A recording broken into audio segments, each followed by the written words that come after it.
नमस्कार, मैं श्यामगिरी। आज के कार्यक्रम में आप सभी दर्शकों का स्वागत है। नीतीश कुमार ने सीएम बनते ही मोदी को दिखा दिया अपना तेवर। पहले तो नीतीश कुमार को लेकर के सीएम बनाने को लेकर के बवाल होता रहा, और जब नीतीश कुमार ने तेवर अपने कड़े किए और अपने प्लान बी पर काम करना शुरू किया तो मोदी सरकार की नींव टूटी कि वो तो जिन सांसदों पर गर्व किया कर रहे थे, कि सोच रहे थे कि मैंने खरीद लिया है या अपने जाल में फांस लिया है, वह तो नीतीश के पास चले गए, तो मोदी के होश उड़ गए। अब नीतीश कुमार शपथ लेने के बाद जो कुर्सी पे बैठे बिहार के अंदर, जैसा मैंने कहा कि नीतीश ने सीएम बनते ही मोदी को दिखा दिया अपना तेवर, तो नीतीश शपथ लेने के बाद मोदी से मिलकर के कुर्सी पर बैठ गए। और बैठने के बाद जो मंत्रीगण शपथ लिए, हर कोई शपथ लेकर आता था, नरेंद्र मोदी से हाथ मिलाता था, नरेंद्र मोदी उठ खड़े होते थे, और नीतीश कुमार बैठे ही थे और उनके पैर छू रहे थे, चाहे भाजपा के हो चाहे जेडीयू के हो। नीतीश के कदमों में झुकना पड़ा सबको। नीतीश उठे नहीं, मोदी उठते रहे लेकिन नीतीश नहीं उठे। अब ऐसे में नीतीश कुमार का यह बदला बदला तेवर जो है, यह क्या दिखा रहा है? यह दिखा रहा है कि नरेंद्र मोदी सरेंडर है, और अमित शाह को भी सरेंडर अपने आप को करना पड़ा नीतीश के सामने। यानी कि अमित शाह के चाणक्यगिरी पर, मोदी के चाल पर नीतीश कुमार की एक चाल भारी पड़ गई, यानी कि टाइगर जिंदा है, साबित कर दिया नीतीश कुमार ने। लेकिन वहीं दूसरी तरफ नीतीश की शर्तों के सामने प्रधानमंत्री मोदी को झुकना पड़ा, यानी कि पीएम मोदी को झुकना पड़ा। नीतीश को लेकर के नरेंद्र मोदी हो या अमित शाह हो, पूरे चुनाव के अंदर सीएम उनको बनाएंगे ऐसा बिल्कुल नहीं सोचा रहा था। जब रिजल्ट आया चुनाव का, बिहार चुनाव का, तब भी नरेंद्र मोदी और अमित शाह नीतीश कुमार को सीएम नहीं बनाना चाहते थे, बल्कि यह कहा गया कि आप इस्तीफा दीजिए, विधायक दल की बैठक में तय होगा। उसके बाद भी यही गाना गाया जा रहा था।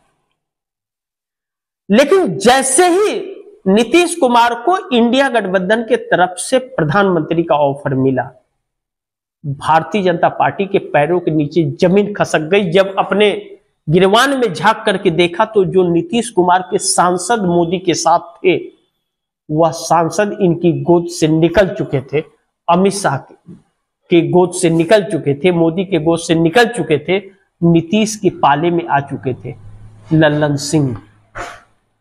तब मोदी समझ गए कि अब हम तोड़ नहीं पाएंगे, और अगर इंडिया गठबंधन प्राइम मिनिस्टर का ऑफर दे रहा है नीतीश कुमार को, तो नीतीश कुमार हो ना हो कि मेरी सरकार गिरा दे।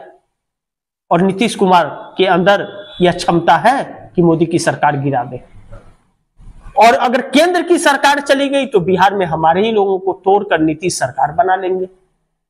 इस बात के खौफ और डर में मोदी को झुकना पड़ा। लेकिन दूसरी तरफ अमित शाह की चाणक्यगिरी निकाल दिया नीतीश ने, जो अपने आप को बहुत बड़े चाणक्य बन रहे थे अमित शाह, उसे पानी पानी कर दिया। एक तरह से यह कहा जाए कि पानी पानी कर दिया, यानी कि घमंड को तोड़ दिया।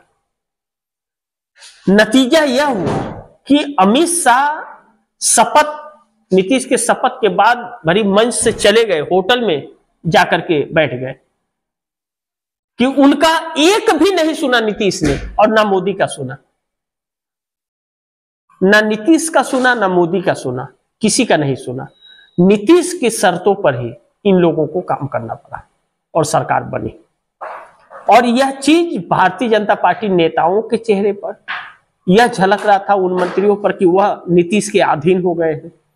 और दूसरी तरफ मोदी के चेहरे पर भी यह झलक रहा था कि नीतीश अगर थोड़ी भी चाल चल दिया नीतीश ने, तो मोदी की कुर्सी खतरे में पड़ जाएगी। इस बात का खौफ और डर चेहरे पे था। लेकिन वहीं अमित शाह जिस तरह से नीतीश कुमार को लेकर के षड्यंत्र रच रहे थे और भाजपा का अपना सीएम, अपना रिमोट कंट्रोल, यानी कि नीतीश अपने चाहने वाले को सीएम बनाना चाहते थे।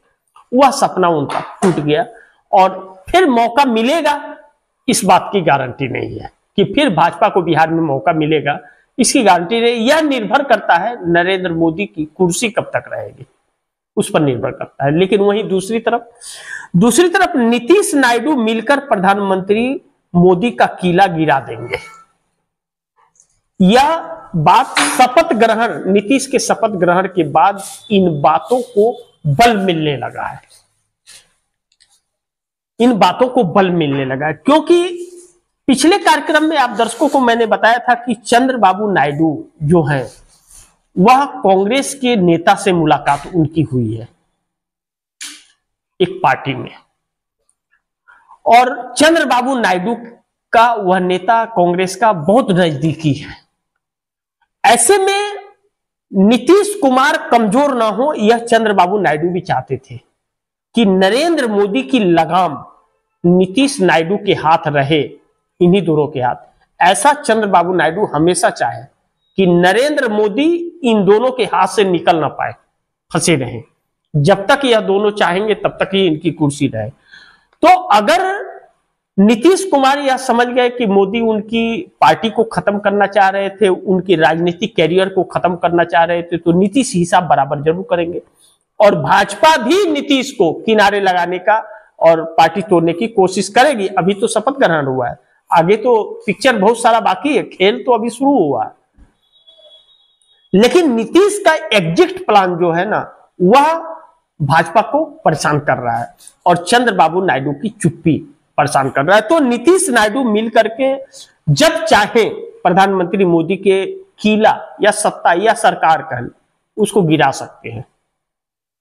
यह बात अब मोदी और शाह दोनों को समझ आ गया है। अब दूसरी तरफ बिहार ने प्रधानमंत्री मोदी को हिला करके रख दिया।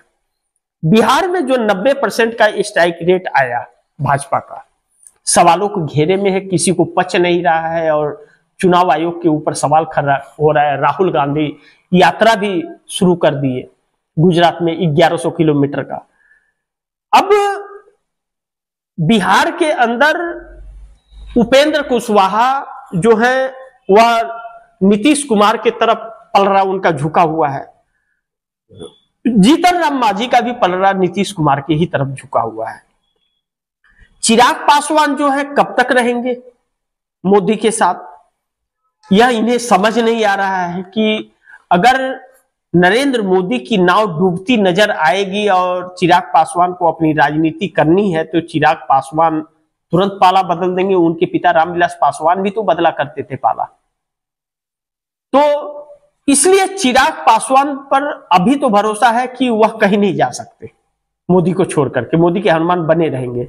लेकिन अगर नीतीश नायडू की मिली भगत ने अगर कोई खेल कर दिया तो फिर चिराग पासवान भी उसी कतार में जाकर के खड़े होंगे, यह नरेंद्र मोदी को विश्वास है। लेकिन असदुद्दीन ओवैसी के विधायक और बहुजन समाज पार्टी का एक विधायक, मंत्रिमंडल विस्तार के हिसाब से यह प्रतीक होता है कि नीतीश कुमार की पार्टी में वह विधायक वहां से छोड़कर पार्टी और यहां शामिल होने वाले हैं। अब असदुद्दीन ओवैसी के 5 जो विधायक हैं, पिछली बार भी 20 में भी 5 विधायक थे तो आरजेडी में जाकर के मिल गए थे, तो इस बार भी नहीं मिलेंगे, इस बात की गारंटी नहीं है। वह इस बार भी आ सकते हैं नीतीश कुमार के साथ। असदुद्दीन ओवैसी एनडीए गठबंधन में जा नहीं सकते, नीतीश एनडीए का हिस्सा है और नीतीश कुमार को इंडिया गठबंधन ने मना कर दिया है, तो वह सरकार में शामिल हो नहीं सकते, तो पार्टी तोड़ लेंगे नीतीश कुमार। और वह नेता बिहार के हैं, उन्हें राजनीति करनी है तो नीतीश से मिलकर रहना पड़ेगा क्योंकि नीतीश की सत्ता है। असदुद्दीन ओवैसी तो उनका क्या बिगाड़ लेंगे और असदुद्दीन ओवैसी उनकी क्या मदद कर देंगे, न 13 में न 26 में, किसी में भी नहीं है असदुद्दीन ओवैसी। तो ऐसे में बिहार के चक्रव्यूह में जो फंसे प्रधानमंत्री मोदी, बिहार ने मोदी को एक हिला करके रख दिया। जैसे कि क्या नाम है कि यह जो गणित बैठ रही है, यह गणित तो मोदी ने सोचा ही नहीं था। मोदी ने सोचा ईडी सीबीआई सब हमारे पास है, सत्ता केंद्र में है, जब चाहो तो ईडी से उठवा दूंगा, इनकम टैक्स भेज दूंगा, तो वह नाकामयाब हो गए। बिहार ने उनको चकमा दे दिया, यानी कि कह सकते हैं कि हिला करके रख दिया। लेकिन दूसरी तरफ नीतीश छीन लेंगे प्रधानमंत्री मोदी की कुर्सी सरकार गिराकर। क्या यह संभव है? क्या यह बात कही जा सकती है? नीतीश कुमार कुछ भी कर सकते हैं, पहली चीज। और दूसरा बात यह कि नीतीश कुमार यह नहीं भूलने वाले हैं कि उनके साथ नरेंद्र मोदी ने क्या किया। और तीसरा, नीतीश कुमार मौके की तलाश में रहेंगे, ऑफर बड़ा है उनके पास। और राहुल गांधी द्वारा यात्रा निकाल करके जो एक बड़ा माहौल बनाने की कोशिश की जा रही है, नीतीश कुमार बिहार की सरकार अपनी मजबूत करके मोदी को कभी भी झटका दे सकते हैं। यानी कि नीतीश छीन सकते हैं नरेंद्र मोदी से प्रधानमंत्री की कुर्सी सरकार गिरा करके, इस बात से इनकार नहीं किया जा सकता।